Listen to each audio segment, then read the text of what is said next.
Bonjour à toutes et à tous, je m'appelle Elisabeth Latuile-Ferjani, je suis sage-femme depuis grand nombre d'années. J'ai décidé aujourd'hui, que nous sommes le 1er décembre 2022, de partager avec vous mes ressentis et mes réflexions autour de la naissance. Ce premier sujet que je vais aborder va être la ventouse. Ce sujet me tient particulièrement à cœur pour plusieurs raisons. La première raison étant que ma petite fille est née dernièrement par ventouse et que je pars du rapport de 2015 de l'INSERM qui a été publié le 15 novembre 2022 sur le rapport Européristat, état des lieux de la santé en France par rapport aux autres pays européens. On peut lire tendance concernant le mode d'accouchement.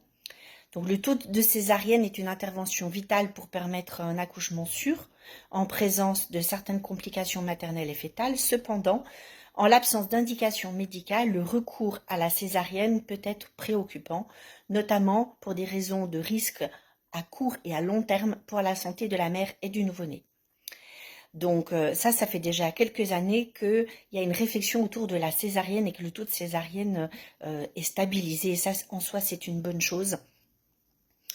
En sachant qu'il y a pas mal d'années, mais je crois que normalement ça devrait encore être au goût du jour, on disait que 98% des cas de naissance devraient être des naissances eutausiques. La différence entre l'eutausie et la physiologie. Donc l'eutausie, c'est lorsqu'une naissance se passe par les voies naturelles. Il peut y avoir l'aide d'une péridurale, il peut y avoir l'aide d'une intervention style épisiotomie. Mais ça peut être aussi une intervention comme une ventouse ou un forceps.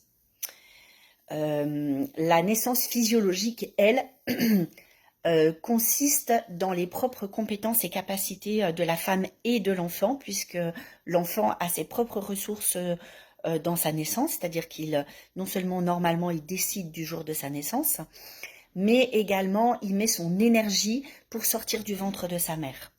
Même si dans un premier temps, il trouve très sympathique les contractions qui démarrent, c'est un petit peu comme si on est au spa, on est dans l'eau, il fait chaud, maman bouge, de temps en temps ça compresse et ça relâche, comme un massage un petit peu appuyé.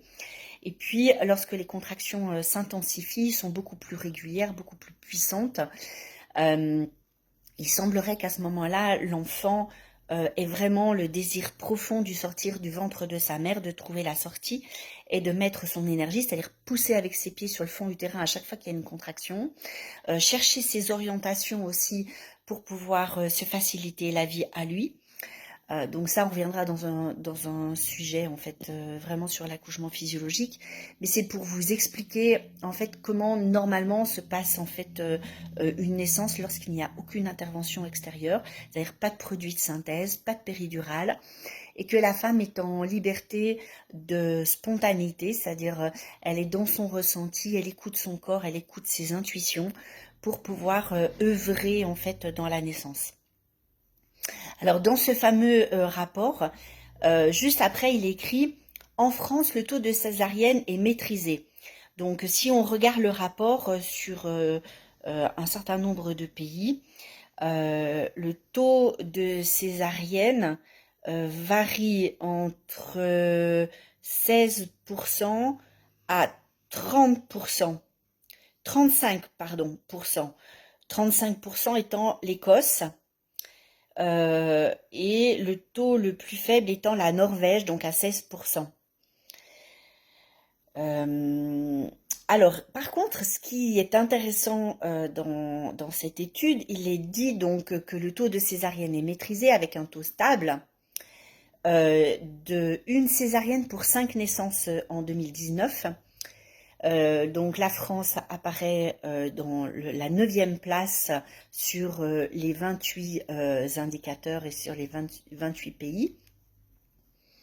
Alors moi personnellement j'exerce en Suisse et il parle de la Suisse dans ce document, mais je ne sais pas pourquoi il ne présente pas les données en fait pour la Suisse. Je sais qu'elles existent, il faudra que je recherche. Toutefois, on note en parallèle un taux élevé d'accouchement par voie basse instrumentale, donc forceps, spatule et ventouse.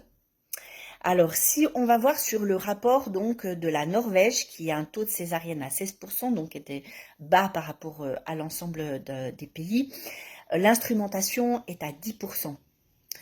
Le taux le plus faible d'instrumentation, c'est le Danemark, qui a un taux de césarienne de 20% et un taux d'instrumentation à 5%.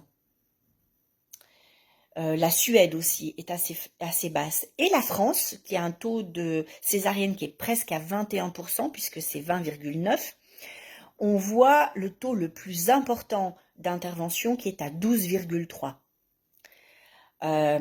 Alors, on peut s'interroger de oui, ça veut dire qu'on a moins le trouillomètre pour pouvoir du coup se jeter sur le ventre des femmes lorsque ça n'est pas nécessaire pour pouvoir sortir les enfants.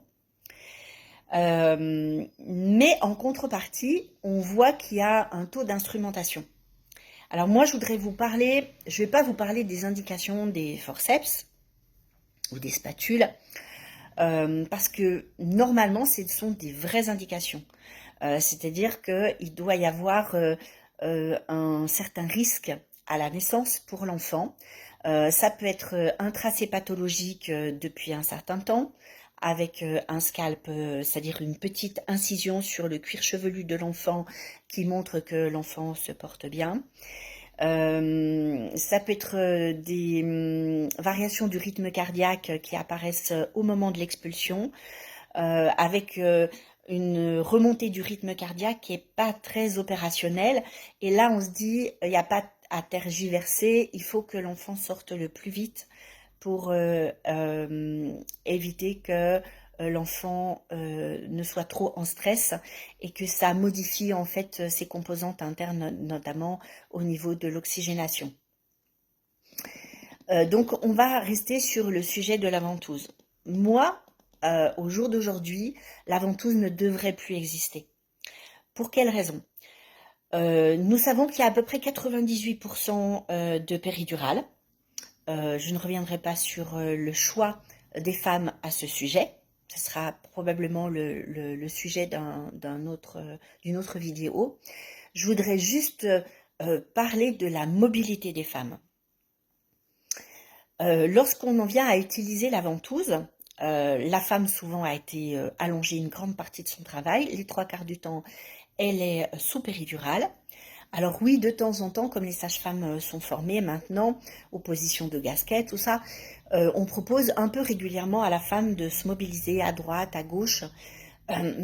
Malheureusement, il y a encore très peu de sages-femmes qui osent vraiment mettre les femmes en position à 4 pattes, sous péridurale, en sachant que c'est une position très favorable, notamment quand les enfants sont légèrement postérieurs, c'est-à-dire que au lieu de regarder en fait vers le bas, la tête bien fléchie, l'enfant a tendance à regarder les étoiles, c'est-à-dire qu'il a son regard vers le pubis de sa mère.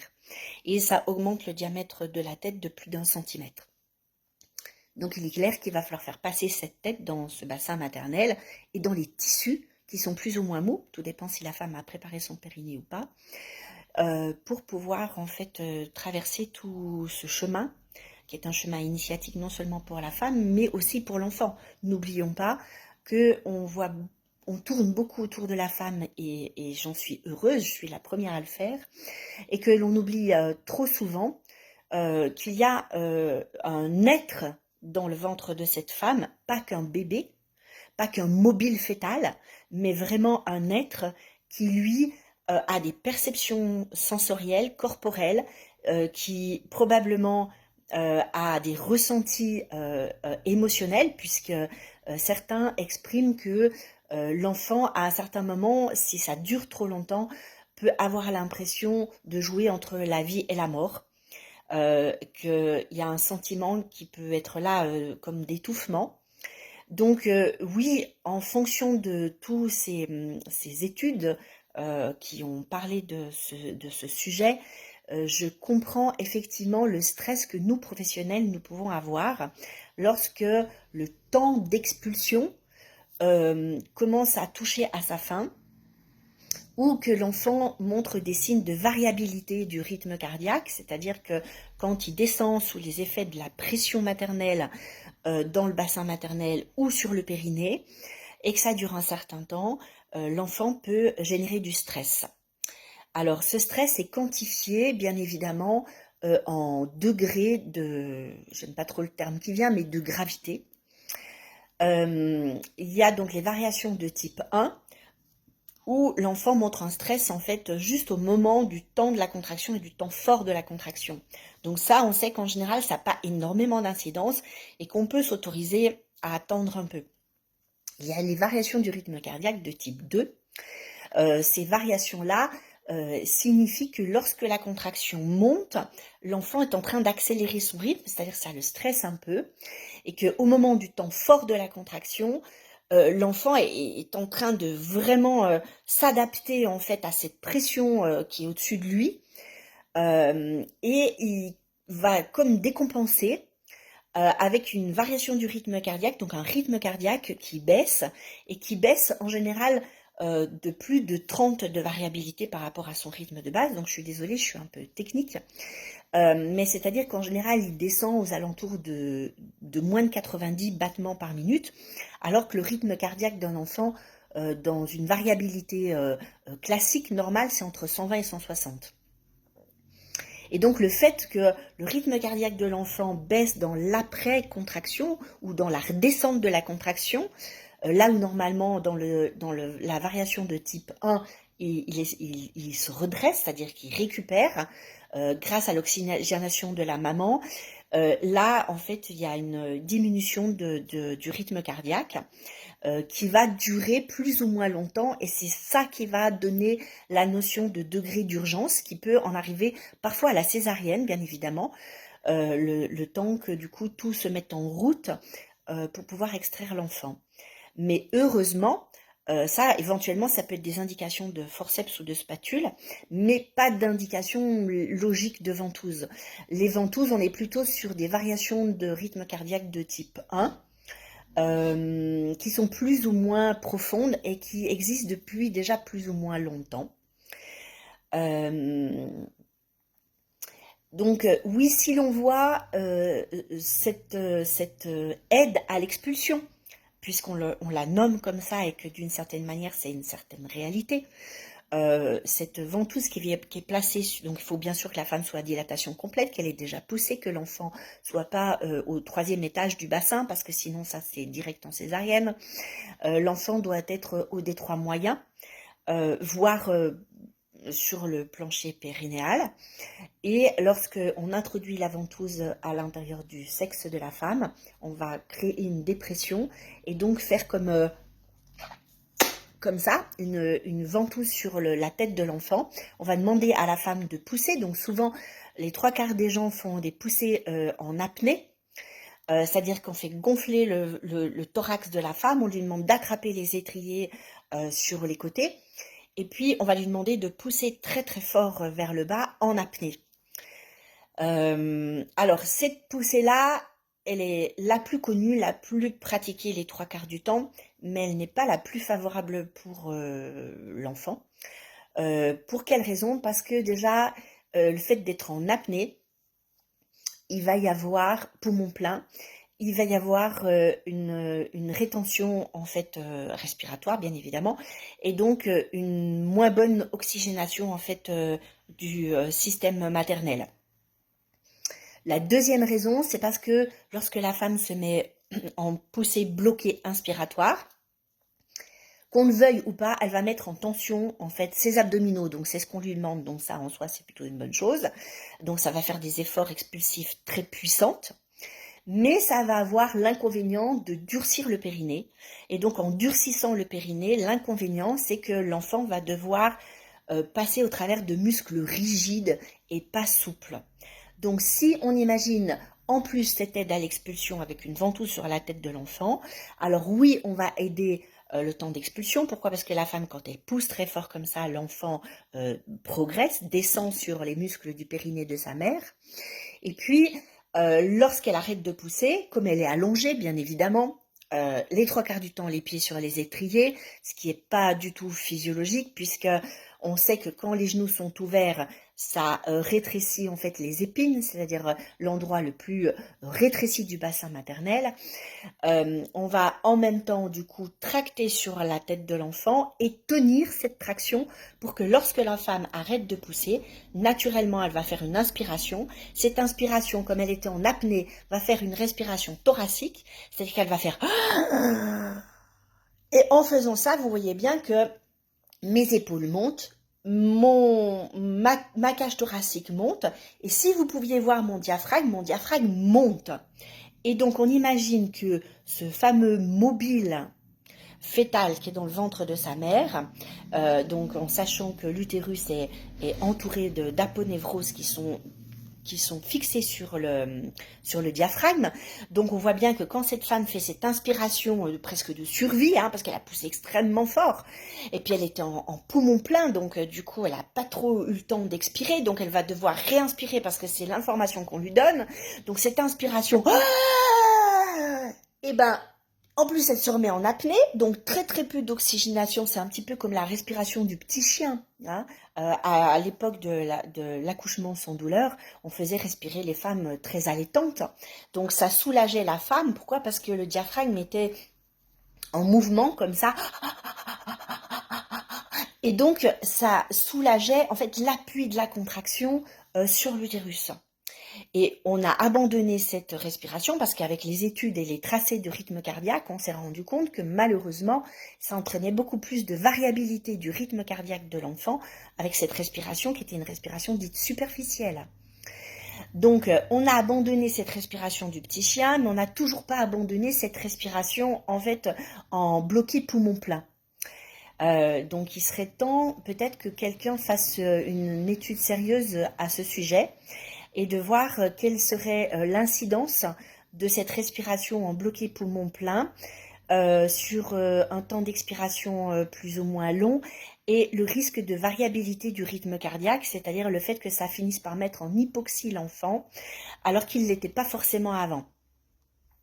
Donc si quelqu'un est intéressé pour faire cette recherche, bienvenue. Alors, on revient sur cette fameuse inspiration où du coup, quand l'inspiration monte, forcément, le fœtus ne peut pas faire autrement que de se redresser, c'est-à-dire de remonter dans le sexe de sa femme, dans le sexe de sa mère.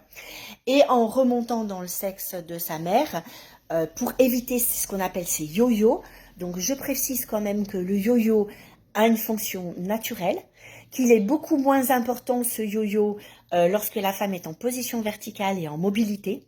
Pourquoi? Tout simplement parce que la pesanteur et la gravité fait que même quand la femme pousse, si possible en expiration spontanée, donc du coup, et là elle va mettre en action en fait ses abdominaux hauts, le bas de son ventre est relâché et là il va y avoir une puissance viscérale, une puissance que certains nomment animale, qui va avoir entraîné en accord avec le réflexe d'éjection cette pression que de toute façon on décide pas, ça se fait tout seul lorsque l'enfant est arrivé à un certain degré du périnée.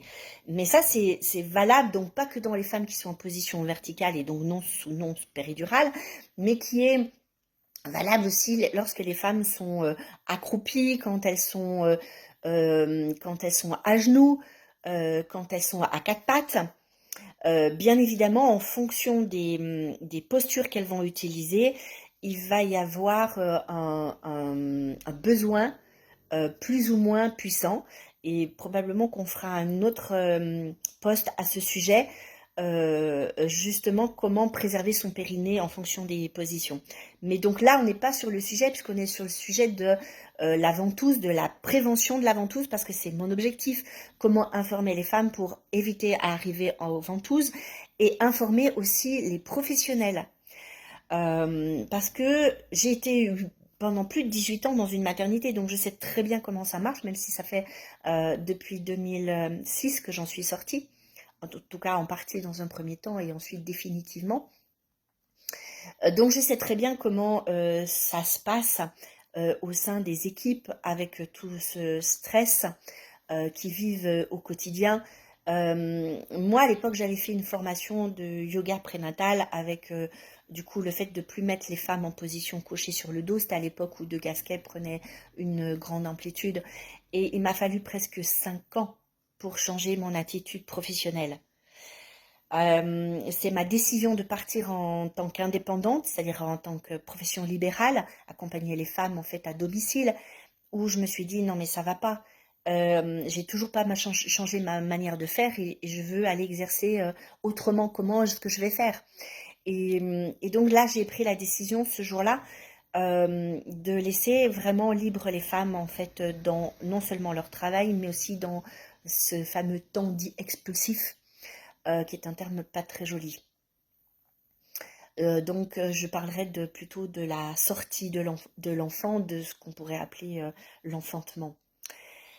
Alors j'en reviens donc aux conditions habituelles en maternité, des femmes qui sont couchées sur le dos, les pieds sur les étrisés, pour 98% d'elles sous péridurale.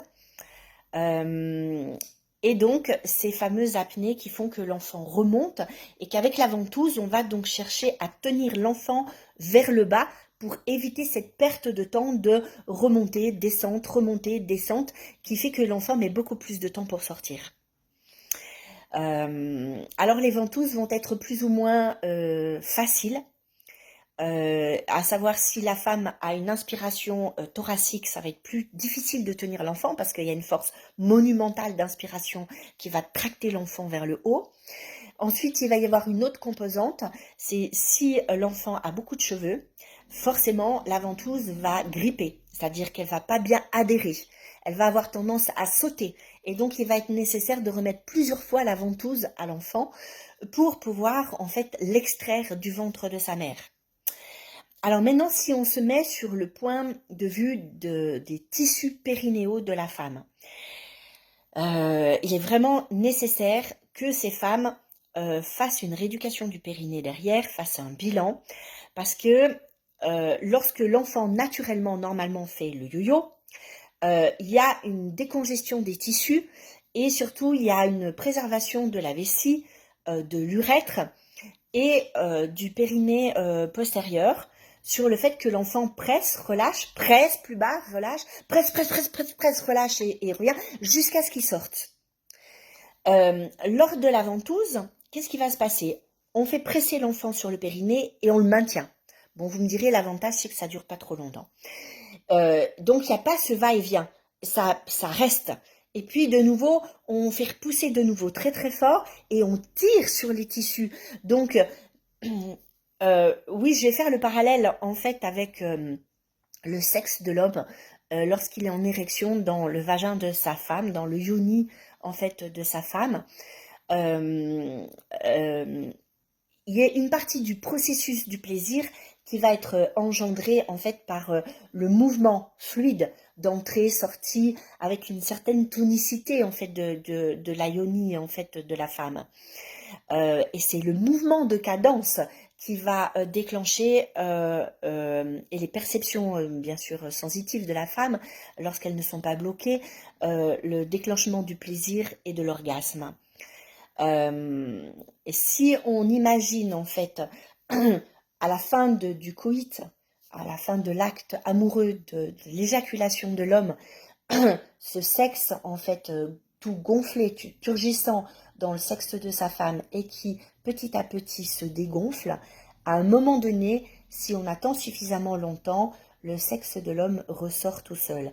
Et là, le sexe de la femme est dans sa vraie puissance. Si maintenant on extrapole en fait à la naissance et au moment où il y a la ventouse, en fait le fait de tracter sur l'enfant, il n'y a plus le yo-yo, il n'y a plus en fait cette déconjection et cette sensation interne. cette danse intérieure.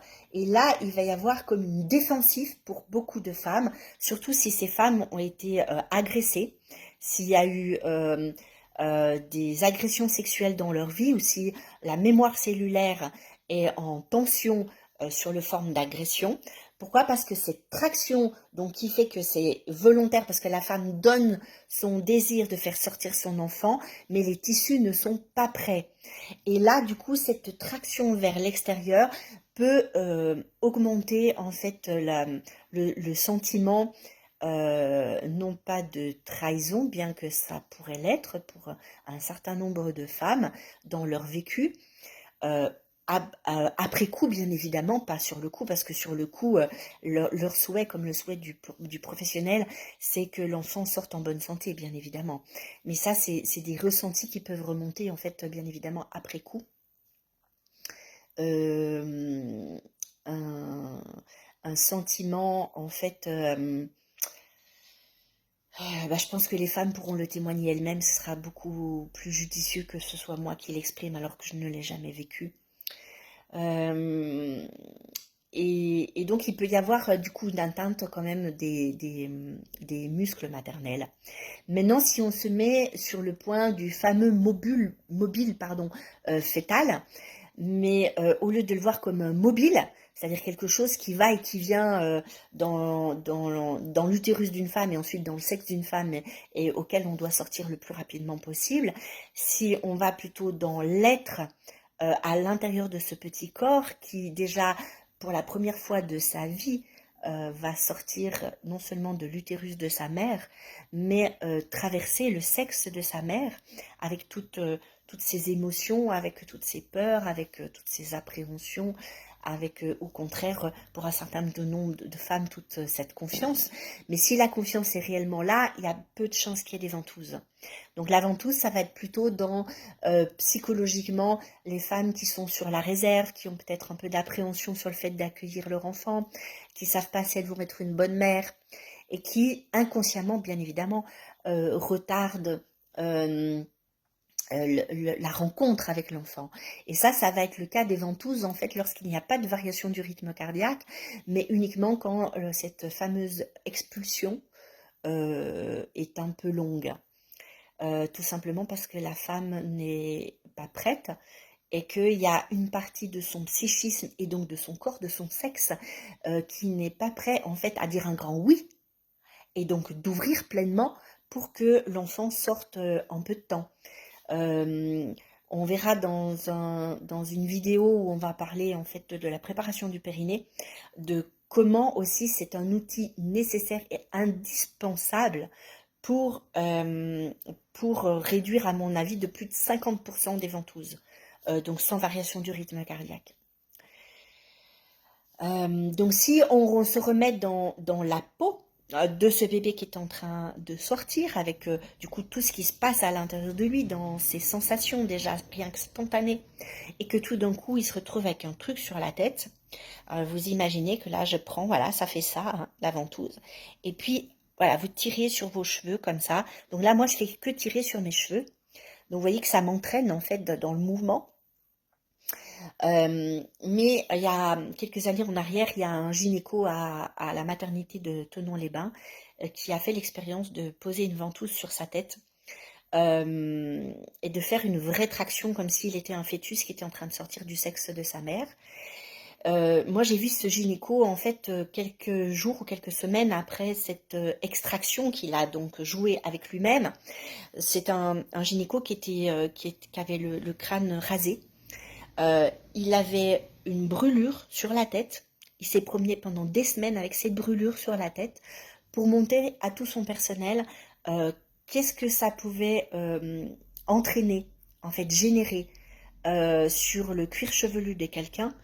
Et puis lui, en tant que professionnel, qu'est-ce qu'il avait pu vivre et raconter aux autres qu'est-ce que ça lui avait fait, en fait, cette ventouse qui s'était auto-proclamée sur la tête pour pouvoir interpeller en fait le personnel qui utilisait de plus en plus de ventouses en fait au moment de la sortie et de l'expulsion des enfants.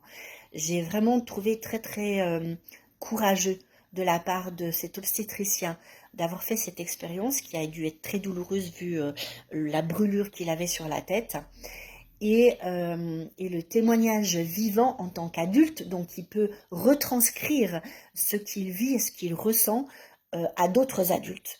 Il est évident que, j'allais dire il y a des siècles, mais non, c'est pas il y a si longtemps que ça, on en venait à faire des interventions des fois chez les bébés sans anesthésie, parce que on pensait que, comme il y a quelques années en arrière, au siècle en arrière, les femmes n'avaient pas d'âme. Les bébés, eux, n'avaient pas de douleur, bien sûr. Un bébé qui criait, c'était juste pour faire chier le monde, c'était rien d'autre. Donc, oui, on a avancé sur le sujet de la douleur pour les femmes, aussi pour les enfants. On leur donne du sucre plutôt que de les mettre au sein, par exemple, lorsqu'on leur fait des prises de sang. Mais peut-être qu'on devrait se poser la question, du coup, de ces ventouses à tout va sur ces enfants, de qu'est-ce que ça fait chez eux. Donc, je ne vais pas parler de ce que pensent les ostéopathes, parce qu'on laissera le sujet à leur expérience. On laissera parler aussi ceux qui font les réflexes archaïques, de quelles sont les conséquences que ça peut générer chez l'enfant dans les troubles de réflexes suite aux ventouses. Donc ça, on leur laissera aussi la parole. Moi, ce qui m'intéresse, c'est qu'on essaye de se mettre à la place de ce petit être. Et que si on se met à la place de ce petit être, on devrait, en tant que professionnel, je ne parle même pas en tant que parent, le parent fait de son mieux, et si je suis là pour vous parler, c'est pour que vous preniez aussi les rênes de vos décisions, que vous puissiez en fait vous formuler et vraiment vous préparer pour éviter ces ventouses. Maintenant on fait des ventouses comme on va chercher le pain. Et de se dire que en tant que professionnel, comment est-ce qu'on peut se mettre dans la tête qu'il est vraiment nécessaire que de 12%, on passe à 5% ou à 6% de ventouse, uniquement dans les variations du rythme cardiaque. Et là encore, il y aurait à discuter. Alors, pour réduire ce taux de ventouse, déjà la première chose qu'on devrait penser, au jour d'aujourd'hui, on fait pratiquement partout des péridurales en fait déambulatoires. Et si on le fait pas, on est des arriérés, des archaïques. Donc les anesthésistes, désolé, mais vous devriez vous poser des questions. Quand je travaillais à la maternité, donc vous voyez, c'était en 2006. On commençait déjà tout doucement à parler de péridurale déambulatoire, mais c'était extrêmement rare. Ensuite, la péridurale déambulatoire, elle est devenue à la mode. Pourquoi, au jour d'aujourd'hui, ces péridurales déambulatoires ne sont pas mises en avant partout? Ça diminue les extractions instrumentales, ça augmente la satisfaction des femmes, ça réduit le temps de travail, ça diminue les injections d'ocytocine parce qu'on sait que la péridurale, si elle est plus ou moins dosée, elle va réduire en fait l'activité utérine. Donc comme les femmes en plus sont allongées, l'enfant n'a pas de poids sur le col, donc il a tendance à réduire la rythmique des contractions sans le vouloir, bien évidemment. Donc, je pense qu'il y a suffisamment d'études au jour d'aujourd'hui, il y a suffisamment de conscience et de connaissances sur le sujet pour se dire pourquoi est-ce qu'on en est toujours là. Il va être temps que tout le monde s'y mette, que les anesthésistes soient les premiers à prôner la péridurale déambulatoire en ayant conscience que c'est un bénéfice pour les femmes, que c'est un bénéfice pour leur corps, que c'est un bénéfice pour leur sexe, que c'est un bénéfice pour les obstétriciens et pour les sages-femmes qui ont moins de travail. C'est un bénéfice pour ce couple en devenir de parentalité qui se sont sentis autonomes et qui se sont sentis puissants dans leur devenir parents, tout simplement parce qu'ils n'étaient pas des légumes à attendre en fait un enfant pendant des heures et des heures où on leur dit on rentre dans une salle de naissance et on leur dit là faut changer de position. Et puis, on n'a pas le temps et on revient 2 heures après et on leur dit, allez, on va se mettre sur le côté droit ou on va se mettre assise. Ça suffit. Je dis, arrêtons ce massacre. Ça suffit. Maintenant, en tant que professionnels, nous devons prendre à cœur et à corps le fait de donner cette autonomie aux parents et de les stimuler, de les booster partout, dans n'importe quel pays, à devenir des parents autonomes pour pouvoir enfanter le plus facilement et le plus librement possible, avec ou sans péridurale. C'est pas le sujet auquel nous devons décider, c'est aux parents de décider.